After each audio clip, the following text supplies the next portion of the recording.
Всем привет! Добро пожаловать на мой канал. Сегодня у меня новый хобби-влог. Кому интересно, оставайтесь со мной, приятного вам просмотра. Я сейчас переливаю жидкость для мытья посуды в дозатор. Это хозяйственное мыло жидкое, я его приобрела в магазине Семи Шагов.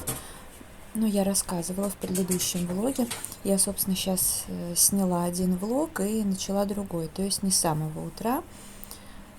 Как раз там чемодан разобрала и сейчас мою посуду.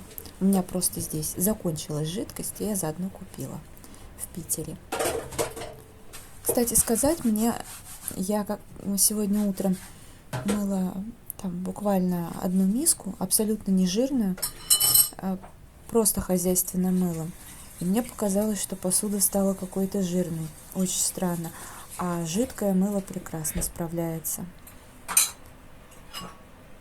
Ну, не знаю, может быть, просто так показалось. Да, надо разобрать сушилку. Здесь посуда, честно говоря, лежит с того дня, когда я уезжала 3 недели назад в Питер. То есть я ее помыла, поставила сушиться, ну и как бы все, и уехала. Так что сейчас все расставлю по своим местам. Кстати сказать, как-то я одну миску очень плохо помыла, придется перемывать.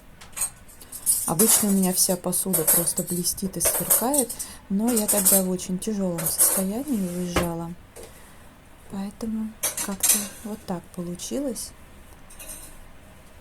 Сейчас поменяю салфетки, на которых я сушу посуду, и постелю новые. Еще тут пара вилок. И сейчас буду менять. Так, взяла чистые салфетки. Коврики у меня таких много из Fix Price, разных цветов. Хорошие коврики. Ну и все складываю на место. Кто впервые на моем канале, поясню, что жидкость для мытья посуды, губки я тоже храню в шкафчике, где сушу посуду. То есть у меня на мойке ничего не стоит, кроме там вот этой икеевской зелени и флакончика с ароматом для дома. Ну, это не всегда аромат для дома, это могут быть какая-нибудь, может, туалетная вода быть, которая мне не понравилась, потому что я вообще люблю какие-то ароматы такие классические. У меня их немного, то есть это может быть там клема, опиум, причем как оригинал, так и от Новой Зари, потому что кто в курсе, тот знает, как это классно. Ну и еще какие-то современные ароматы, типа Алены Ахмадуллиной там, и так далее. Но их на самом деле не так много. Вот. А в целом, когда я заказывала в сетевых компаниях что-то, ко мне приходило много ароматов за какие-то буквально копейки, в подарок. И, конечно, не все нравится. Что-то я дарила. Но дарила, естественно, я то, если я знала, что вот моим подружкам, ученицам нравится. Так вот я Пор Бланка подарила, еще какие-то ароматы. Ну и протираю все. Вот как раз у меня в руках аромат My Darling. Это Оксана мне присылала. Привет и спасибо огромное. Но он приятный. Так, и теперь буду крупы раскладывать. Это овсянка, я тоже в предыдущем влоге показывала. Привезла ее из Питера. Ну, чтобы не удивляться, посмотрите предыдущий влог. Контейнер у меня из Икеи. Я очень жалею, что в свое время не накупила таких. Они уж очень удобные. Ну, все еще впереди, я думаю, не страшно. Ну, или найдутся аналоги. В принципе, контейнеров у меня много. Так, ну и зажимчики. Тут килограммовый пакет, и я привезла 2 килограмма, и потом ко мне доедет еще 2. В общем, очень контейнер хороший, качественный. Так, а теперь булгур, который я тоже из Питера привезла, но я не знаю, какой будет по качеству. В Семишагове никогда его не покупала. Как-то что-то у меня контейнеров оказалось вроде много, а маленьких, чтобы на 450 грамм, немного. Ну и китайская капуста. Сейчас я ее вытащу из упаковки. Мне очень нравится, что она долго хранится, не портится. Даже вот в такой упаковке, казалось бы, в пищевой пленке. Ну и так она будет прекрасно храниться долгое время. Ну, я по нескольку листиков в день съедаю. Иногда чисто как чипсы. Могу на хлеб. Ну, хлеба у меня сейчас, кстати, нет. Так, привезла мяту. Мне Леня подарил мяту, привез. Я немножко с любимым поделилась. Так, надо ее измельчить. Как раз очень удачно, что я не выкинула пакет из-под булгура. Я сейчас пакет в пакет и могу пожамкать. Ну, потому что пакет из-под крупы плотный, он точно не порвется. Просто более мелкая мята, это удобно. Такой аромат потрясающий. Надо, кстати, спросить, что это за мята, потому что не каждая мята так пахнет. А это даже немножко как ментол. И такой яркий аромат, шикарный. Я как-то в аптеке купила, так это вообще невозможно гадость. Ну, вообще никакая. Какое-то старое сено. Еще ладно, нормальное. Ну и вот маленькую баночку.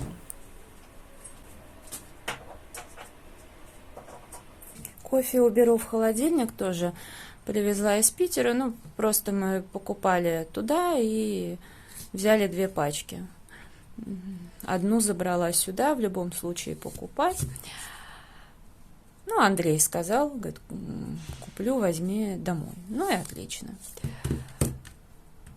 Так, и сейчас расставлю все там баночки, крупы.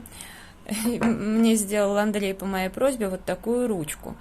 Дело в том, что у меня вот такая лопатка, надо ее сейчас помыть.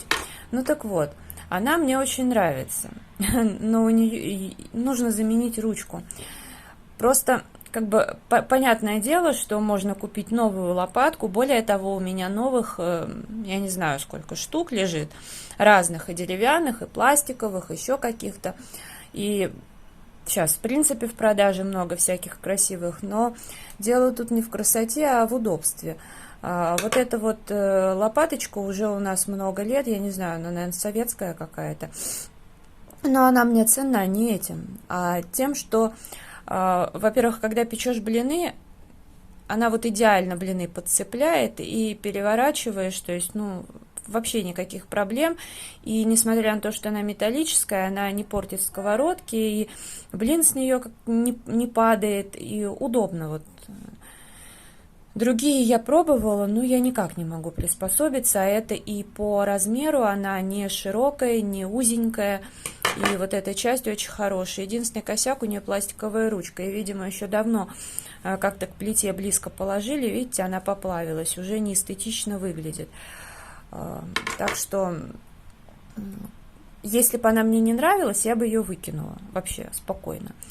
Но мне она нравится, поэтому Андрей сделал мне, вырезал и потом вот, ну, короче говоря, сделал ручку, приедет и уже сюда ее поставит, а я потом либо сделаю декупаж, или покрашу какой-то краской и покрою лаком. У меня есть и глянцевый, и матовый лак, и будет лопатка как новая. Так что я очень-очень рада. Ну а сейчас буду варить суп. Я уже натерла на своей любимой терке морковку. У меня как раз до отъезда оставалось 3 штуки.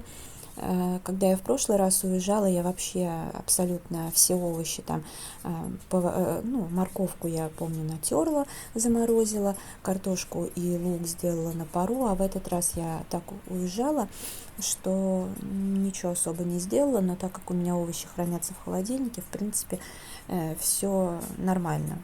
3 недели лежали у меня овощи, и все хорошо с ними. Сейчас почищу картошку, порежу и сделаю суп с вермишелью, потому что в Питере я 2 раза готовила борщ. Так что сейчас для разнообразия можно и такой сделать суп. К тому же контейнер как раз освободится небольшой. Но потом при случае надо вермишель докупить. Для приготовления супа буду использовать специи от марки «Каждый день». Там прям есть такие специи для супа. Очень хорошие. Я как раз использую пакетик на кастрюльку. Ну и как раз таки режу картошку. Я часто люблю картошку целиком класть и потом ее толкушкой. Но здесь мне нравится именно такими ломтиками нарезать. Ну, по-разному, под настроение. Как нравится, так и надо делать. Готовить я люблю, и вообще меня всегда домашние дела очень успокаивают, прям всегда в радость. Я, кстати, в Питере, когда приехала, я рассказывала, что была в каком-то очень тяжелом состоянии, и там первые несколько дней вообще отвратительно себя чувствовала. И потом я как-то лежала, встала и пошла на кухню заниматься делами, и я поняла, как у меня настроение улучшается. Я сразу так, у меня энергия появилась, и все, что болело, все прошло. Ну и потом как-то уже все наладилось постепенно. На ужин у меня будет гречка с фаршем. Достала горшочек в виде поросенка, и сейчас буду туда складывать гречку, уже готовую, так как я считаю калории. Хотя могу, конечно, это не делать, но считаю и записываю рецепты, высчитываю калорийность на 100 грамм. Поэтому я и готовое блюдо, так как оно меняет вес, тоже, как и положено, взвешиваю. Сейчас вот постепенно выкладываю морковку тушеную с фаршем, потом гречку и потом снова морковку. Ну, по поводу настроения, конечно, я такой свободный художник, много времени провожу дома, вот, творческий человек, но, конечно, я так читаю у многих там других блогеров, возмущаются, что как может быть плохое настроение, если ты сидишь дома. Но вы знаете, мы же все люди, и все бывает. Так, надо налить водички. Сейчас мою кувшин, ну, ополаскиваю. И наливаю просто процеженную воду. Вот. Но все люди, настроение бывает, знаете, от погоды зависит, от чего-то, и не все мы выносим на видео. Так, и теперь супницу взяла. Мне тоже очень понравилось здесь хранить, ну, наливать суп, конечно. Уже ее назначение не такое, как было когда-то, да, когда это было модно, но тем не менее пусть будет в использовании. Это очень хорошо. С домашними делами почти закончила. Там только в раковине кастрюлька стоит, потому что все помыла, а кастрюлька из-под супа, ее нужно все-таки немножечко подержать с водой. Хотя там ничего не пригорело. И сейчас подписала видео. Ну, а теперь буду разбираться в творческом уголке. Ну, вернее, как разбираться? Я, когда чемодан разбирала, ну, сюда положила какие-то вещи. И, соответственно, сейчас я их буду убирать по местам. Тут такая черная бумага, еще что-то. В общем, то, что мне было нужно, я привезла. Журналы «Костер» мне подарили. Как-нибудь их полистаем с вами. Замечательный журнал, до сих пор сохранился с советских времен. Вообще это классно. У них, насколько я знаю, есть подписка. Естественно, там внедряют и современные рубрики, интересные для современных детей. Там и про компьютеры, вроде про профессии, что-то такое. Здорово. Так, ну и здесь у меня такой антисептик. Может быть, даже просто вода. Да, антисептик у меня в другом флакончике, а здесь просто вода. Ну и протираю. На самом деле за 3 недели налетело много пыли, потому что квартиру я отлично убрала все перед отъездом, но пыль, конечно, за это время даже при закрытых окнах налетела. И нужно бы получше убраться, но вот прямо сейчас я этим не буду заниматься. Сейчас я просто протру поверхность, покажу, что еще привезла с собой. Елка у меня будет некоторое время еще стоять. В общем, главное тут сейчас протереть, а потом буду разбираться. Перед отъездом я делала перестановки всякие, поэтому глобальной уборки не требуется, но, знаете, вот так вот и на верхней полке надо пыль протереть, и коробочки немного, но все это чуть позже. Возможно, даже еще какой-то зимний декор буду делать, новогодний. Пока есть такое желание. Сейчас покажу, что привезла для рукоделия из Питера. Ну, правда, начну вот с такой фотографии. Куда-нибудь ее обязательно повешу. Очень красивая, черно-белая. Ну и сейчас покажу, что я для рукоделия привезла. Ну, мы как-то заходили в магазин, я забыла, как он называется, то ли все, что надо, и как-то так. Просто посмотреть, потому что никогда там не были. До этого там то ли кафешка, то ли еще что-то было. И открылся магазин, но там типа фиксированная цена, но тоже по принципу фикс прайс. Ну, я там купила вот нитки за 66 рублей. В фиалках это хлопок, не знаю, в одну нитку или в два сложения буду вязать, но хороший цвет, очень хорошая цена, поэтому приобрела. Так, а остальное это мне любимый отдал, потому что у него мама и вязала, и вышивала, ну и так далее. Ну и, соответственно, сейчас, когда разбираемся, ну, в общем, он мне там собрал всякие нужные мне вещи. До этого он мне челночки для фриволите отдал, он их, кстати, сам делал, тоже разные нитки. Ну, а в этот раз канва. Я, правда, не могу сказать, что я как-то часто вышиваю, я бы даже сказала, что я очень давно не вышивала. Но я рассказывала, что как бы, в принципе, крестиком я вполне себе вышиваю, но вообще я хочу научиться вышивать гладью. Но канва в любом случае пригодится обязательно, поэтому буду использовать. Не знаю, или она такого цвета, или ее надо постирать, но, короче, разберусь. Это как бы не страшно. Дальше еще вот такой пакет ниток мулине. А мне перепал, у меня тоже много всяких вот таких вот советских ниток. Это кировский, по-моему, да, комбинат имени Кирова. И, в общем,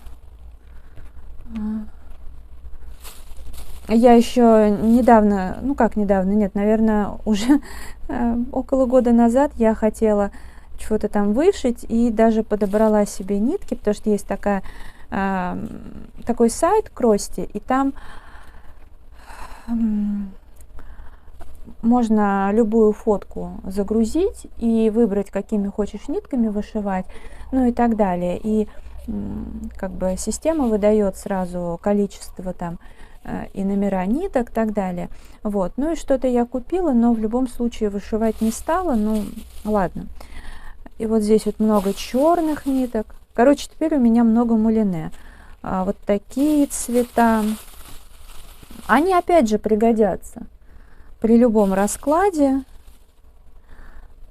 Советские нитки, они вообще, я считаю, ценны тем, что можно, если, например, гладью вышивать, да, то в каком-то винтажном стиле, так как они отличаются, да, от современных, потому что современные имеют такой прям блеск и прочее. Короче, всякие нитки нужны. Потом еще вот эти вот мультиколор, которые очень хорошие такие природные цвета, мне нравятся. Ну, я не буду уже все тут доставать, тем более, что это видео не про рукоделие, а так я в формате влога. В общем, это мне теперь надо задуматься, как хранить эти нитки, что-то организовать. Но это хорошие, приятные хлопоты, но это еще не все. Также был вот такой вот пакетик, кстати, какой-то старенький такой. Ну, знаете, как бы старшее поколение, особенно, да, там кому по 90 было с чем-то лет уже, да, ну, для них это было нормально, что они там что-то распускали. Я, кстати, сейчас подумала, что у меня есть несколько свитеров, хотя у меня и так полно ниток очень хороших, но я подумала, что у меня есть несколько свитеров, которые я вообще не понимаю, в каком состоянии я приобретала, потому что, ну, это позорище, и в итоге они у меня очень долго лежат, хотя, может, даже я пару раз их носила, и, соответственно, я даже не хочу их носить на даче, и их уже и не продашь, и не отдашь, поэтому, может быть, я распущу и тоже, знаете, например, на дачу что-то связать будет замечательно. В общем, в этом пакете как раз такие вот всякие нитки, явно что-то, ну, может быть, кроме вот этих и этих, и вот этих, остальное, по-моему, все распускали. Но это тоже всегда пригодится. Может быть, конечно, не прям-таки сразу. Так, что тут такое? Но в любом случае. Ну, просто я люблю, например, если я вяжу салфетки, то это, ну, вы видели, да, я думаю, мои салфетки, которые я вяжу. То есть это как бы и практичные, и стильные. Я не очень люблю всякие аляпистые вещи, но я найду применение. Так, и был еще один пакетик. Тут тоже всякие разные нитки. Целая куча. Кстати, такой пакетик какой-то советский, прикольный. Я не поняла, что это такое для пищевых продуктов. Просто пакетик или в нем что-то было, не знаю. Но зверюшки прикольные. Ну, здесь вот хорошие нитки. Вот эти мне пригодятся для вязания. Тут, правда, что-то попачкано. Ну, ладно. Такие вот стандартные ниточки. Вот это очень красивый цвет. Но вот это более такие современные, судя по блеску. Я взяла с огромным удовольствием и подозреваю, что там где-то будут еще, потому что мы не все вещи разобрали, и в кладовке, возможно, что-то еще лежит. Ну что ж, я это с удовольствием использую. Ну а сейчас время поесть. На ужин у меня будет суп. Сегодня все наоборот. Салфетки. Я очень люблю украшать стол, как вы знаете. И делаю салфетки на заказ. Вот супница тоже как украшение. Свечка с вкусным ароматом, как всегда. Такие мелочи, но они действительно очень радуют. Красивая посуда.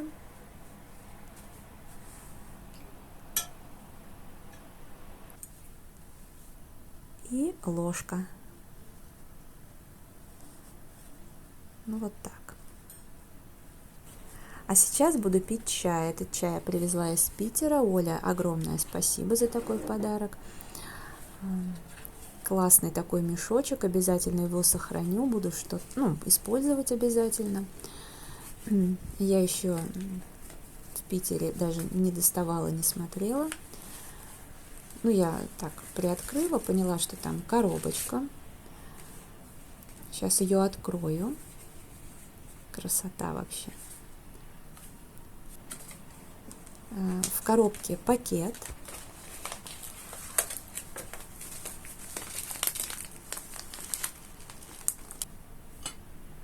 Взяла такой чайник, он мне очень нравится. Когда-то на Вайлдберрис покупала пару ложек чая, заварки. Я вообще люблю крепкий чай. И мяты. Как раз уже вечер, так что очень к месту. какая же она все-таки ароматная, вообще восторг. Кипяток. Мне нравится, что здесь сито, оно не самое классное, но зато, в принципе, можно и без ложки обойтись, чтобы не было трещин. Взяла такую чашку красивую. Я люблю посуду, у меня ее много. Она тоже поднимает настроение. Так что буду пить чай.